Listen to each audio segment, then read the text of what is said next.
A lot of people don't know, like LeBron has been like a big brother to me, like even before I've entered the NBA. A lot of my success comes from the foundation he helped lay in the beginning of my career.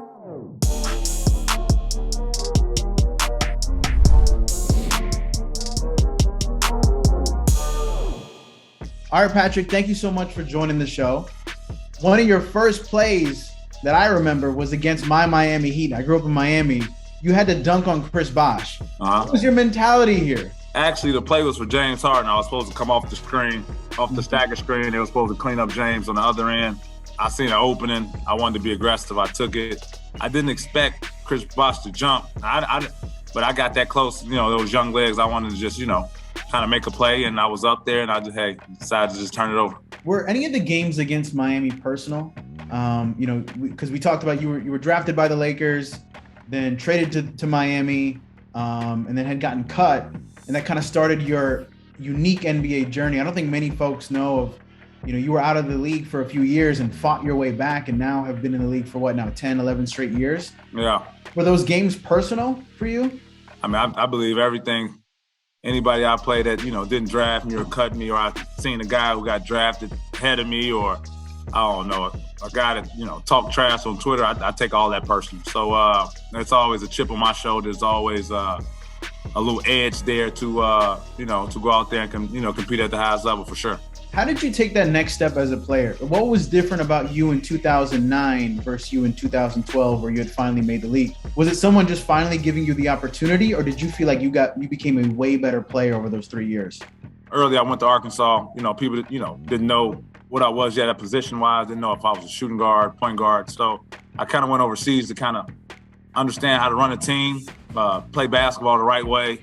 And I did that for so many, for so many years. And a good friend of mine, Will Bynum, he told me, man, the way to get in the NBA is defense. No one's playing defense. So I kind of, went from playing, solid defense to like learning a whole new trait. I had to learn a whole new skill. I did that. I mastered it, and it's been successful in the NBA. Yeah, I mean, it was great against Russell Westbrook. What were the biggest things? No, it's great against everybody. It's great. You know what? You're right. It's great against everybody. Everybody. So what were the biggest things you had to keep in mind when guarding Russ?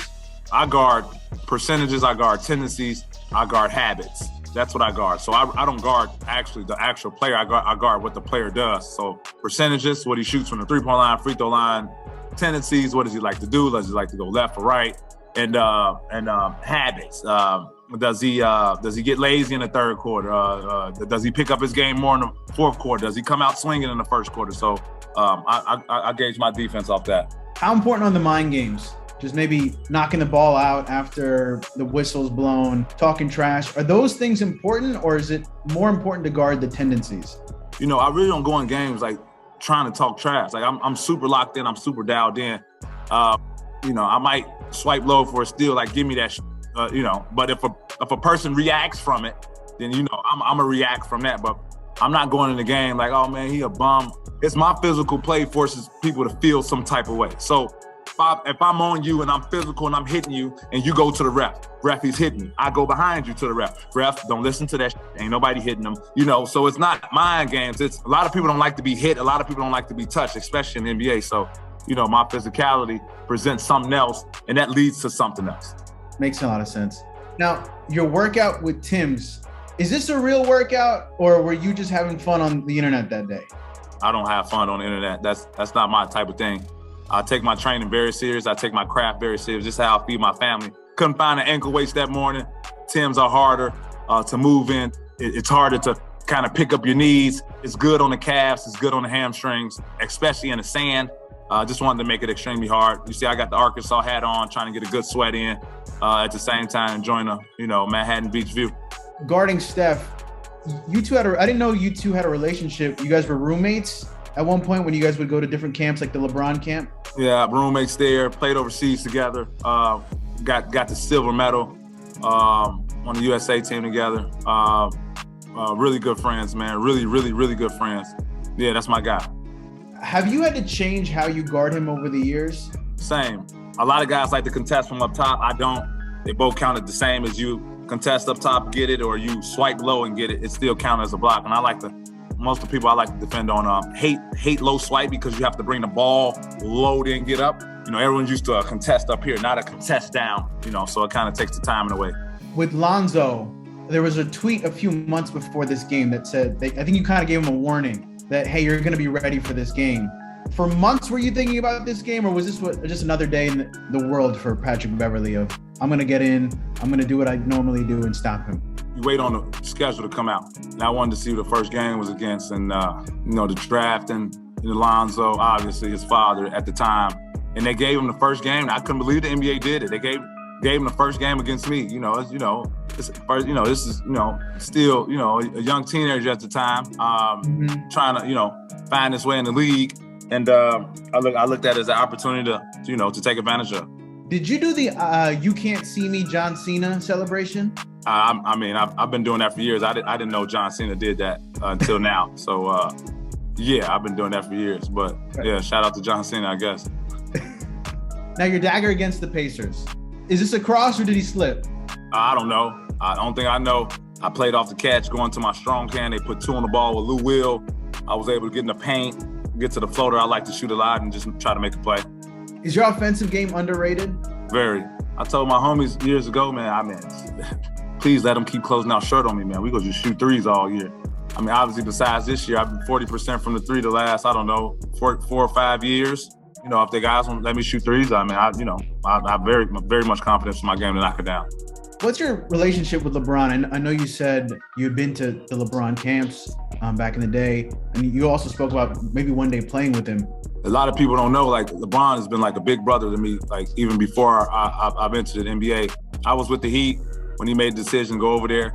A good friend of his, Ramos, shout out to Ramos, one of his good friends that's around him, hits me up one day. You should call LeBron, man. He can help you. You can kind of find your way in this league. At the time, I'm just a summer league guy. I signed a 2-year contract, but at any time they can cut me. I'm one of those guys, trying to make the team. And, I called him one day, I got your, hey, man, it's Pat Bev, man. I got your number from one of your good friends, man. If there's anything you can help me on the court, off the court, I'm a sponge, man. I just want to, whether if it's basketball, whether it's fatherhood, whatever it is, just help me with it. This is young Pat Bev. And, he told me, man, I appreciate the call, little bro. I got you forever. Next day in training camp or the Miami Heat, I'm a guessing number. I don't know the exact number. Maybe we did 10 wall touches. And I looked at him and he took off. I ran behind him, for some extra credit work. And, ever since then we've been locked in. I got cut from the team. He always kept in touch. At the time I was, I was Nike. I was wearing all the LeBrons. I'm at the crib with, me and Bron. He invited me to his crib. I'm meeting, the people, his loved ones. He asked me, the what should I do commercial. Hey, Pat, how will people like this where you're from?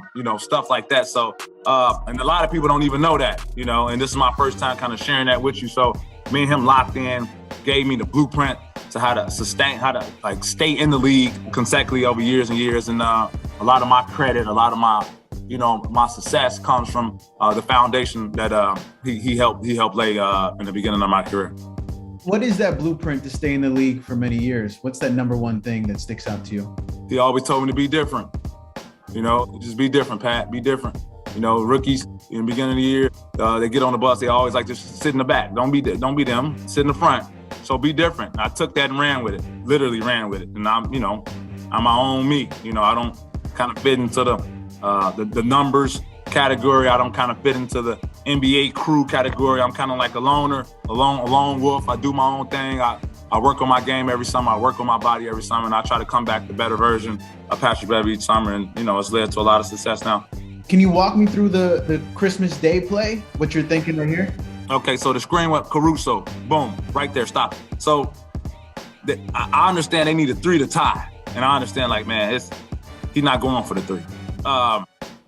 I'm not gonna give him that left hand hezzy pull because he's comfortable with that. So I'm not gonna give him that. I'm trying to crowd his space as much as possible. If he beats me off the dribble, cool, and they get 2 points, cool. We still winning. Inbound the ball, the KPG Lou free throw game down the end. But you can play it now. You see, he tried to go one-on-one. He hits, and when he gets it back and he's off the jab, I understand right now at this point. Okay, man, he trying to go to tie this thing up. You know, it's a Christmas game. You're in LA. Okay, cool. So my defensive low swipe, again, we talked about it earlier. Some people like to contest up top. I like the low swipe. So I fake low swipe. Fake the first one. He brings it down a little bit more. And then as soon as I fake the first one, he adjusted to it. In my mind, I'm like, yeah, I got him now. I faked the first low swipe, got the second one. Didn't know I hit it off his arm until I looked at the coaching staff, and our ball got to stop on Christmas, man. Where do you get your confidence from? Did you always have it? Always. Yeah. Always. My grandmother, rest in peace, her good soul. She told me when I was a little kid, you are something special. I kept hearing that over and over with her. Heard that over and over with my coach in high school. And my confidence, I've always been a high confident guy. Your battles against KD, I feel like both of you guys really loved the competition. Do you have a relationship with him as well? Man, me and KD been playing against each other since college. You know, University of Texas, University of Arkansas type of stuff. He's Kevin Durant. You know, he's 7 foot. I just tried to, get up under him, kind of crowd his space and want to get him to it. He loves that hezzy pull. Of course, we were the underdogs this series. I just wanted to make it fun, man. Wanted to go out there and compete. I mean, we took him 6 games. It's mutual respect for sure. This is a playoff game. You left your mark as a defensive player in this game. Of all the teams left in the playoffs, which player could you picture making the biggest defensive stop to win a championship?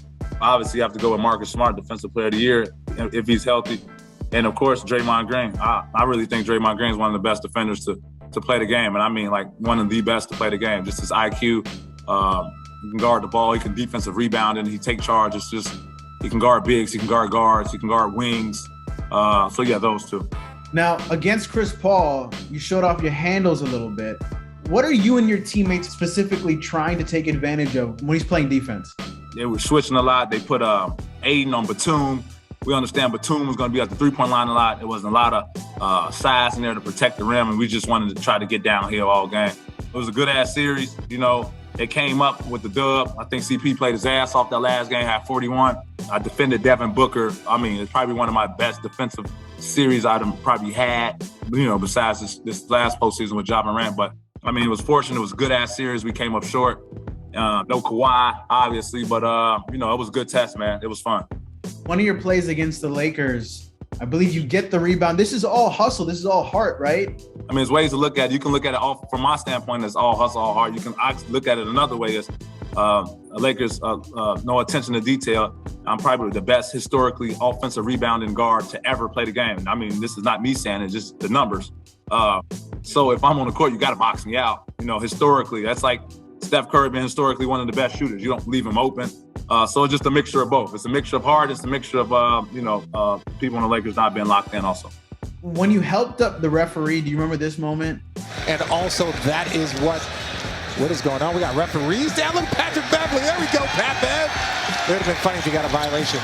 If it was 8 seconds, then you have to call, you have to call the call. But yeah, I think that's the same ref who gave me a tech that same game too. When I called Rondo a baby. I think it's the same ref. So, that's my draw. You know how it goes with Pat Bev. For sure. The celebration, what were the emotions kind of going through your head? My history with the Clippers, before the season, you write on your mirror what type of goals you have. Then finally hitting those goals are two different things. You talk about no one in NBA had us making the playoffs at all. I got friends calling me like, man, so what you about to do after basketball? I'm like, what you mean I'm about to do after basketball? They're like, people go to Minnesota to retire. I'm like, man, we about to make the playoffs. You tripping. Like, Pat, the playoffs? Like, I'm all with you, Pat. You done a lot of stuff, but the playoffs? Like, seriously? Yeah, the playoffs. So people thought I went to Minnesota to basically die.